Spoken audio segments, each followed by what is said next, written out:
Hi friends, শুভরাত্রি। সবাই কেমন আছো? তো ফাইনালি আমি হলদি পাতার পিঠা বানাইছি, যেটা দেখাচ্ছিলাম দুপুরবেলায় তোমাদের সঙ্গে। হলদি পাতার পিঠা করবো বলে তো ফাইনালি আমি বানাইছি। তো আমি সাকসেস হয়েছি কি না অ্যাকচুয়ালি বলতে পারবো না, আমি এখনো দেখিনি। তো আমি দেখবো, তোমরা আসো দেখতে। ওকে,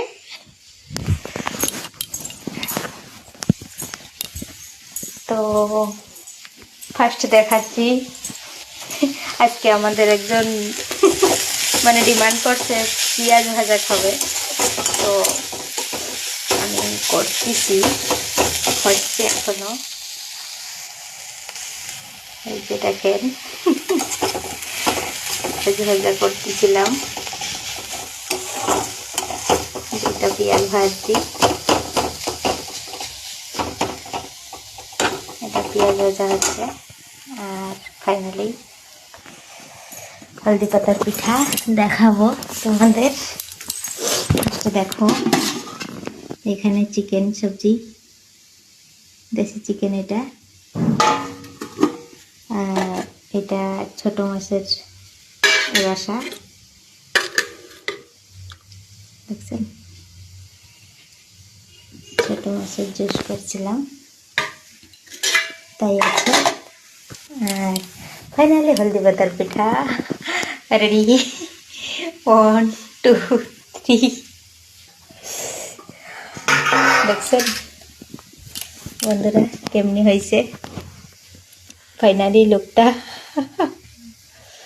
এখনো আমি খাইয়ে দেখিনি কেমনি হয়েছে, যে টেস্টি কীরকম আছে বলে জানাবো। বাকি ভালোই সফট হয়েছে, ছেলে এসেই খাইয়ে টেস্ট করে বুঝবে, বাট আমি তো বুঝতে পারবো না। তো বন্ধুরা দেখছেন আমার নাইটের ডিশ প্লাস হলদি পাতার পিঠা। মানে আমাদের ভিতরে, বাঙালিদের ভিতরে নাই প্রথমাষ্টমী, যেহেতু এটা সকালে করে, তো আমি সকালে করতে পারিনি, যেহেতু আমার মাইন্ডে ছিল না আমি করব বলে, বাট ছেলের ডিমান্ডে মাইন্ডে চলে আসলো। তো সন্ধ্যা ডিউটির থেকে আসে, তো আমি লেগে পড়ছিলাম আমার কামে। তো ফাইনালি আমি কাম সাকসেস করছি, এখন খাওয়ার জন্য বাকি আছে। তো ছেলে আসলে ছেলে খাইয়ে টেস্ট করে বলবে। আর আপনারাও চলে আসেন, প্রথমাষ্টমী হলদি পাতার পিঠা, মানে যারা উড়িয়া লোক আছে তারা জানে থাকবে, বাট